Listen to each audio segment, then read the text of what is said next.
It's time for more boost.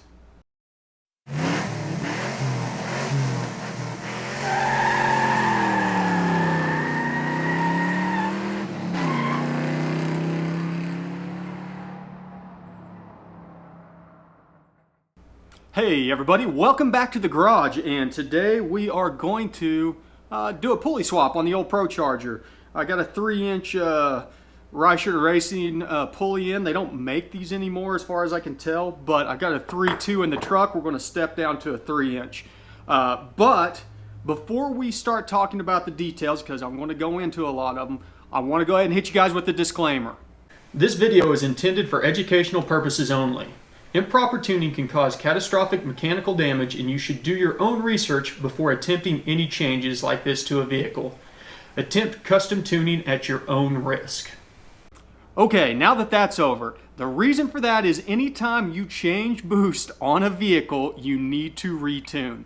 And a lot of times you could be safe, but if you're looking at your speed density map, changing boost is going to change what cells you're hitting. There's a good chance that you might be encroaching in areas that are not properly tuned. So make sure if you do something like this, you do retune your vehicle to be safe. And that's part of the reason why we're doing this, is for the next series of my tuning videos, I want to get into speed density, and what better way of doing it than to up the boost a little bit. And as I said beforehand, this is a Procharger Racing pulley. These guys, I don't think they're making them anymore. The nice thing about these, if you can see, is they've got these notches in there that helps air escape. So they're supposed to be a non-slip pulley. I run those alongside with the Continental Poly V-belt. And they've got a pretty neat little design in there that allows a little bit more surface area and for air to escape in there to keep from slipping. But that being said, let's talk about belts. One of the big things on a pulley change, specifically a centrifugal charger, supercharger like this, is the belt length. And everybody kind of has issues with this. If you look on about any belt, you're going to have some numbers on there. And in particular, the part number and then a model number or a number that denotes the belt length. In this case, it's a 6PK, which means 6 rib, and then a 2475. That is the length in metric. If you look at the 975 at the end of this one, that is the length in inches. So this is a 97.5-inch belt. As you can see here, I've got some other ones. This is just a kind of probably a cheap one. It is a 968, so a 96.8-inch belt. I got a box for another one that's a 965, so 96.5 inches. And whenever we get over onto the truck and start the swap, I will show you what that means and how you can get a belt beforehand if need be that should fit based on your current setup. And so all these belts also have markings on them somewhere that will show the part number and the belt length. Let me find one here. Here's a great example. They have markings on the belts themselves that'll show you that. So if you can go in with something like this 968K6 to your parts dealership and say, hey, I've got a 968 6 rib belt. I need one that's a little bit longer. Give me a 975. And you know that that's not quite an extra inch of belt on there. And I'll show you kind of what that translates into on this. Other than that, you know, I've run probably 5 or 6 different pulleys on this setup. This is going to be the smallest one that I run, the 3-inch. I'm not going any smaller than this. I don't even know if you can go smaller than this. And honestly, I don't know if the keyway on this thing is going to match up. So this may not even work. That being said, if it doesn't, we'll go ahead and step back over to the 3.4 because I want to change the dynamics of it.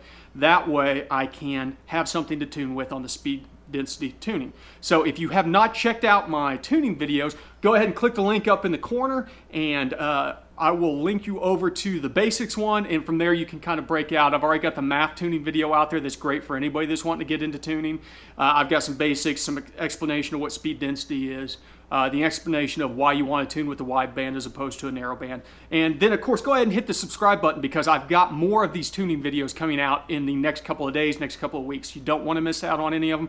By the time these all are done, said and done, you should be able to tune your late model GM and possibly, you know, Ford, Dodge, anything that's kind of supported by HP Tuners or EFI Live. A lot of this stuff carries over in between the different makes and models, but we specialize in Chevy around here, so, you know, just in case. But for now, let's go ahead and jump over there. We'll get started on this swap. I want to kind of point out a couple things. In particular, this is your idler pulley. You're going to have one of these on about any Procharger or centrifugal supercharger setup, and this is going to be kind of what determines whether or not our belt is aligned.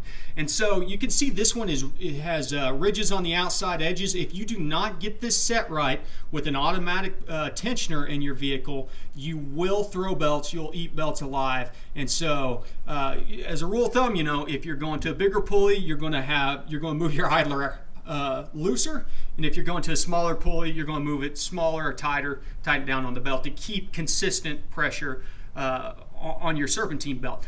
That obviously only accounts whenever you're using the same belt for different size pulleys. Just make sure you also have clearance on different hoses and stuff like that whenever you get in there, because you definitely don't want to get something like an idler pulley onto a heater hose or a radiator hose. So that's just kind of an overview on that. We'll go more in depth on that after we change this pulley out. That way you can see kind of how I set this up. But I wanted to get down here with the light so you could see specifically what I was talking about whenever I said the idler pulley. So this is the one that we're changing. I'm going to go ahead and grab the tools. I'm going to break this nut loose while the belt's still on here and tight. That'll hold the pulley in place for you. And then after that, I'll go down. There's a tensioner idler, spring tensioner idler down there that I'll use a breaker bar to release tension on the belt and then take the belt off so we can go ahead and do the rest of this. So let's go ahead and do that. Okay, so I don't know if you can really see it, but our main bolt down here is a 5/8, and I think, yeah, we're going to start turning the crank on that. So I'm going to go ahead and take the belt off. I got a little cheap Craftsman strap wrench here that I can throw on the pulley and use that to break it loose, but let's go ahead and get this thing loose. And the easiest place to do it is right here at your main pulley. And you just kind of leave the rest of your routing in place if you're going to be using the same belt, which we're going to try and do in this situation. I'm going to loosen the bolt on the idler so I can back it up a little bit for dialing it in. And see if I can, I always have to swap this thing around. I'm pretty sure I'll have to do it about 3 or 4 times to get it right this time, but let's see if I can get this broke loose. Okay, maybe got it for the first time. Okay, that's all she took. Once it's broken loose, it'll come right out. You can probably finger loosen it. And there's a key on this that will fall out, so whenever you take your bolt out and your pulley washer, don't take the pulley off until you've isolated that key. And the pulley washer may not want to come out. That's fine, leave it on there. You can kind of halfway slide your pulley off, rotate your head unit till you see where the key's at. Make sure it's pointed up, then go ahead and bring it the rest of the way off. Okay, and here's that key that I was talking about. It sits down in the groove of your pulley. That's what keeps it from spinning. There's a groove on your head unit also. Let me grab these other pulleys. And I'm just 100% sure this Reichert pulley is not going to fit because the key's too big. Not a big ordeal. So, the nice thing about these are they're only stamped on one side. I got a 3.2 on there right now. Said they're only stamped on one side, and that gives you an idea of which side needs to be out. You can see I'm rubbing a little dust off that. Some of that's probably belt dust from slip. I've pulled boost or done logs on this, and I'm not seeing any belt slip. You can tell on a supercharger if you're getting belt slip. It will fall off in the upper RPMs as the engine has a hard time spooling the blower, and you'll get a lot of black buildup around here, which I don't really have any, so it looks like we're all right there. I do have a shim spacer on there from doing a belt alignment, but once again, as I said, you've got the number on here. This tells you which side that you're using. Some of them are going to be in, some of them are going to be out. In this case, the number's out, so pop that loose. Do that, I just put the bolt in there and then give it a tap. Then we can put it on the new pulley. And it may fit in there flush, may be a little raised up, but go ahead and put your key back on your head unit on the snout there. Line that up and slide your pulley on. It's pretty straightforward. Okay, we'll go ahead and run our bolt down finger tight, and then we'll throw the strap wrench on there, and I'm sure there's probably an official torque spec on here, but I just run her pretty snug and I've not had any issues with it.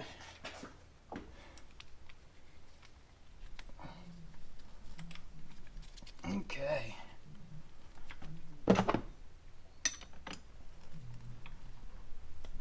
That ought to be good. Now, I need to grab an Allen wrench. Hopefully you can see a little bit better now. We got the idler pulley here.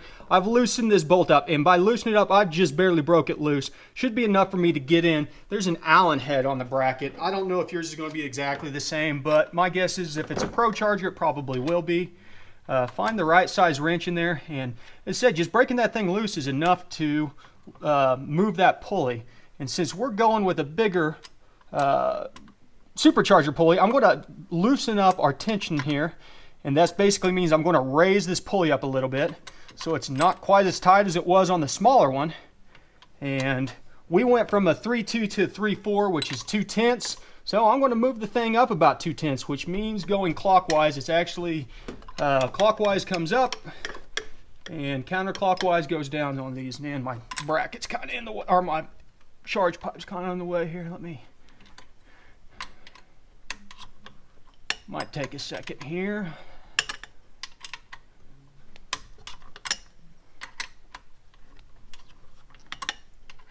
Okay, that's probably pretty good. Now, just throw the belt back on. Should be able to grab it, place it back up in here underneath our idler in the proper routing, and then as we push down on our tensioner,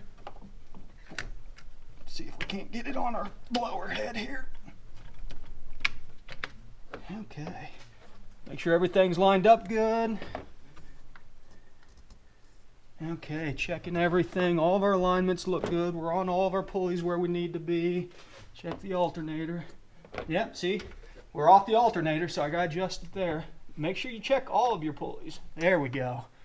Felt like it's a little tight. Looking good on the crank. Okay, now we can start this thing up for a second, let it run, and we'll see where it lines up there. Hopefully the camera will stay in place for you, but I can't promise anything.